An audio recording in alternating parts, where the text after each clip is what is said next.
Let there be no doubt I am here with the king of the clout on MMA Twitter. The diamond in the rough, the Duck Parker, the king of MMA handicapping. How are you, my friend? I'm good, my man. Last night, another night of PFL, and now we're on to UFC. Let's do it. We are on to UFC Vegas 34 picks from Combat Coach. I am Cody Merrow at Cody Merrow. This is Ian Parker at Ian Parker MMA. Follow him on social media. And now that we got the niceties out of the way, before I start tripping over myself, Ian, the first fight, Sasha Palatnikov plus 120 versus Ramiz Brahimaj minus 140. Take it away, my friend. I like Brahimaj right here. This is someone who believes that he has not shown what he's made of just yet. And I believe in that first fight, we could tell. However, I don't think Sasha is necessarily UFC caliber. I think that the level of competition that we've seen, with his skills is just not there. So Brahima at minus 140 would be the play. Brahima minus 140 for the Ducky and Parker. Moving swiftly along, Roosevelt Roberts minus 145 versus Ignacio Bahamondes plus 125. Two Dana White Contender Series vets coming back in the next couple of weeks here. But Ian, this is on the big show. How do you see it playing out? To me, this is a sneaky good fight, an interesting one to really see where both guys are at. Roberts started off beating some guys. Ignacio got a lot of love from the Contender Series. But then Ignacio losing to John Makdessi kind of concerns me. This is a fight where he was pretty much getting a decent name and a veteran in Makdessi to use his reach, and he couldn't. Makdessi was outstriking him. Roberts is a very long, rangy guy, very good submissions, and I think he takes it at minus 145. Roosevelt Roberts minus 145 to pick there. And hey, you might not want to promote that for Bilal Muhammad, huh? Watch your back there walking around South Florida. Yeah. Coming next up, if you ever come to New England, you get a hit of William Knight minus 165 versus Fabio Charon plus 145. Remember, the Cartel is a huge Dragon Ball Z fan. Ian, does the anime kind of come into play in this one or no? I mean, I don't know too much about that situation, but I do like William Knight here. This is a guy also from the Contender Series that was given a developmental type of contract. And so far, we kind of like what we see at him. His last fight was a little bit of that one threw me off. But with Fabio Charon, this is a guy that got submitted by Alonzo Menfield and was supposed to be the better in jiu-jitsu. I just think that Knight's going to be too strong for him. I think his striking will be better. And I think in the exchange, when it goes to the ground, he'll end up on top. And that's where Knight's going to dominate, and that's where he'll win.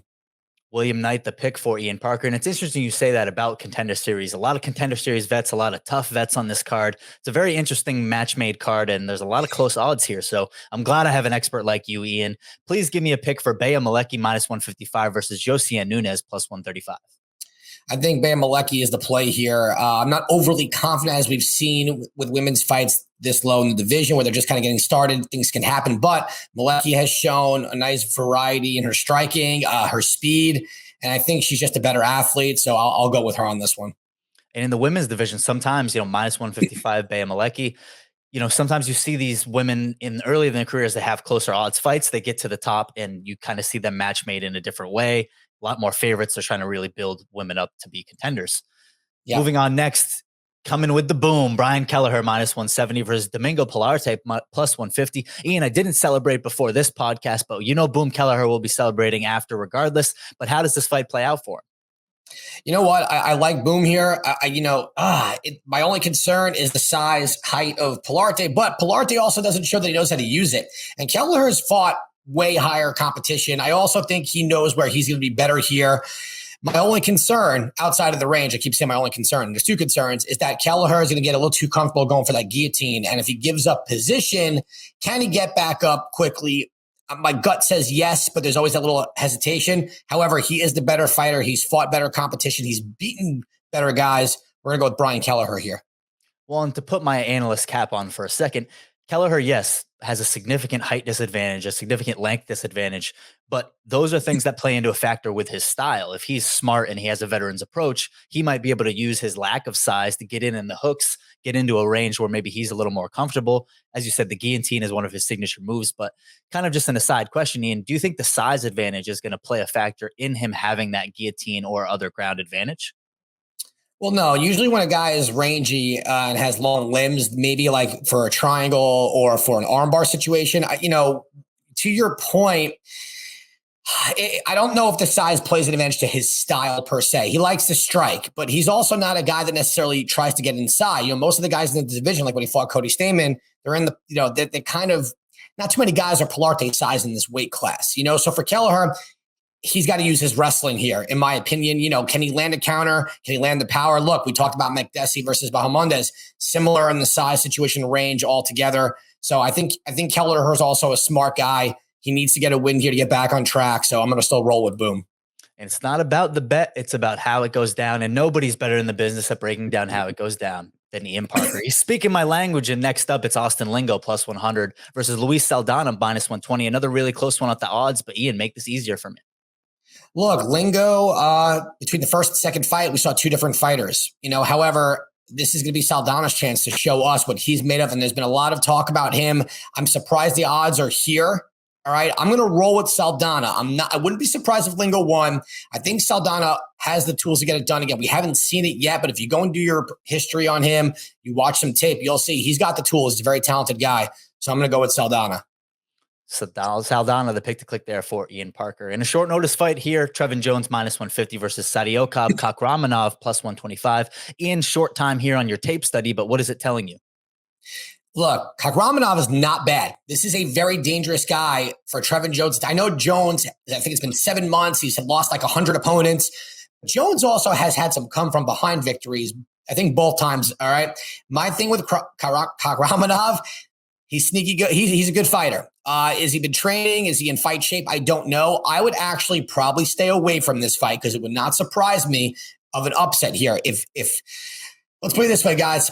If Jones was such a dominant favorite, why is he only minus 150 on a guy taking this on extremely short notice? That's because styles make fights, and because Kakramanov, for this type of fight, has people, his style have given Jones problems in the past. I'm going to stay away from this, but I would, if I had to play it, I would potentially take a flyer on the underdog here. Well, and I think you're justified in doing that, Ian. I mean, 5 canceled bouts. I'm looking at it right now. Let me list off the people that he's had canceled bouts against. Francisco Rivera Jr., Randy Costa, Tony Kelly, Ronnie Lawrence, Maina Martinez. Now, I watch UFC every single weekend, Ian, as I know you do too. I couldn't pick those people out of a lineup if you tried. So minus 150 for something like this, I think you're very right to think it should be a little closer to a pickup. Moving on next, a little smaller in the weight divisions, but fireworks are about to fly. Alexandre Pantoja minus 170 versus Brandon Royval plus 150. Ian, I said in our pre-show they're not doing Royval any favors in matchmaking, but how do you see this fight playing out? Look, to your point, Royval, broken arm in the Brandon Moreno fight. He's been out for a while. He comes back in. He's fighting a guy in Pantoja who just dominated Manel Cap. And this is before Cap lost the fight after. This was someone who was supposed to be, who was filling in as a backup for a title fight before he fought Pantoja. When you look at Royval, you look at unique striking, kind of like a Tim Elliott, all over the place. His jiu-jitsu, very, very wild, puts himself in compromising positions, but ends up taking advantage of that. Against a guy in Pantoja, who's one of the best jiu-jitsu practitioners in the world at this weight class, that will not work. If you put yourself in a compromising position, you're going to go to sleep. You're going to lose. All right. Also, Pantoja's striking is fantastic. I love Pantoja at this spot. Ian loves Pantoja. And if you run through, as I said, the record there for Royval, as he entered the UFC, Tim Elliott, Kai Kara France, Brandon Moreno. I mean, no slack of competition there for Royval. He's up against the best in the world.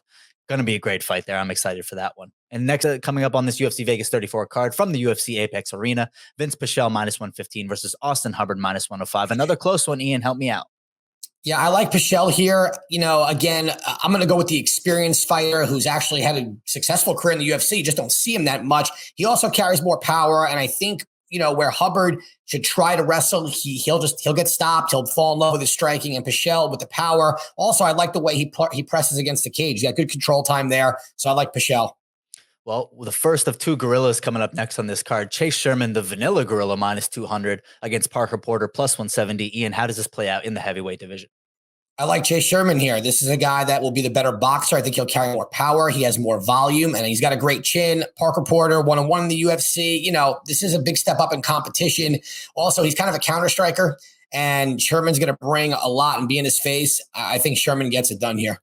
Well, and great positioning there on the main card. I think that's going to be a great lead in for this next fight, which is going to be full of action, at least nonstop, from Clay Guida, plus 140 versus Marco Mattson, minus 160. Clay never stops from the moment that he gets out there into the octagon. Ian, do you think that style is going to help him or hurt him coming up in this fight against Marco Mattson?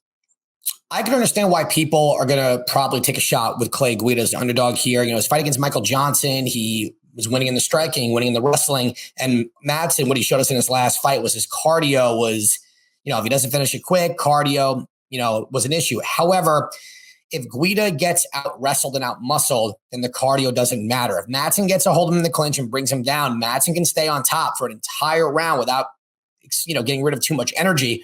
If he does that for the first 2 rounds and the third round doesn't matter, this is someone in Mattson who's a Olympian in Greco-Roman wrestling. Guida is a good wrestler, good grappler, but this is just a different level. I think strength, athleticism, as crazy as that sounds, going to go in Mattson's favor. And I think Mattson is good enough to control Guida, so I am going to go with Mattson here.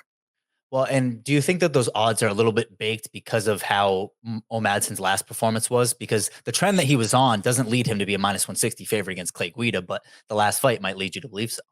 I think it has to do with Guida beating Michael Johnson. I think it has to do with Mattson being out for a while as well. I don't think it has to do with Mattson's performance of a cardio dump per se, because I don't think the odds are like, oh, wait, but in the third round, he started to fall asleep because he was so tired. It's not really, I don't see that being the case. I just think it's also Guida's performance on one side and Mattson being out for the layoff. So that could be a big win for us because of that. Well, I love that, Ian. I love that. Moving on to the last fight of this card, it's Jared Cannonier minus 145 versus Kelvin Gastelum plus 125. A little bit of a lead in for you, Ian, the Killer Gorilla. He enters this bout 13-5. The 37-year-old has been in the UFC since 2015. He's 6-5 in the UFC, wins over Hermansson and Anderson Silva. His last loss was a unanimous decision to Robert Whittaker, although on social media, he's trying to say he won that fight, only to be received with resounding laughter from the MMA community. He looks to right the ship against Kelvin Gastelum, not to be confused with his doppelganger, Nasrat Haqparast. The 29-year-old is 8 years younger than Cannonier, but he has a 17-7 MMA record. The UFC has been his home since the Ultimate Fighter 17, a tournament he won in 2012. The young veteran has 11 wins to just 7 losses in the UFC, but he's lost 4 of his last 5. Ian, these two fighters are kind of at a crossroads, but you're the gambling expert here. Tell me how it goes down. That's my favorite part of the show is when you do the extended lead in and leaves me with not a whole lot of facts to spit after that. Look, if you were to put this fight together 3 to 5 years ago, Kelvin Gastelum would have been minus 250, right? You had a guy that where his success was wrestling and his cardio. The problem is that he has fallen in love with striking. He's fallen in love with being a tough guy with a good chin. And if he tested against Cannonier, he might go to sleep. We've seen Kelvin lose to a heel hook to Jack Hermansson, which was very strange. Kelvin's not someone that's easily submitted. Weidman submitted him a few years ago with the rear naked choke. The size difference there was pretty crazy. Cannonier is a guy that is pretty big for this weight class. We've seen it. I just think that Gastelum, who stays in the pocket, doesn't move his head, doesn't threaten with the wrestling. When he does, it's a little too predictable. In the fight against Ian Heinisch, he won, but it wasn't really impressive. And, people are like, oh, why is everyone so high in Cannonier? Who did he beat? I mean, he smoked Jack Hermansson when everyone thought Hermansson was next for a title. Sometimes it's about the styles, not necessarily who they beat. Also, I just think that Cannonier will be able to keep this fight standing. We've seen he's got good cardio. We've seen he's tough. Whittaker was dominating and Cannonier just wouldn't go away. So I like Jared Cannonier here. I do think that his power is going to be a problem for Gastelum, the strength. And if he gets the fight to the floor and he's on top, Gastelum's not known for his jiu-jitsu off his back. So I like Cannonier here at minus 145. Cannonier is the pick, minus 145 for Ian Parker. And oh my God, I feel it. I feel it, Ian. Do you feel the hot streak coming on? Do you feel it? I feel it coming back. I hope so. Well, I don't have a recap for everybody. We do it in under 15 minutes or less, so you can go back and watch it again. It helps us on the views. Click like below. Make sure you comment. Make sure you subscribe. At Ian Parker MMA on social media. At Cody Merrow for all of your favorite pros and lead-ins for all of your content in MMA. That's how we do it as Combat Coach, and we're out.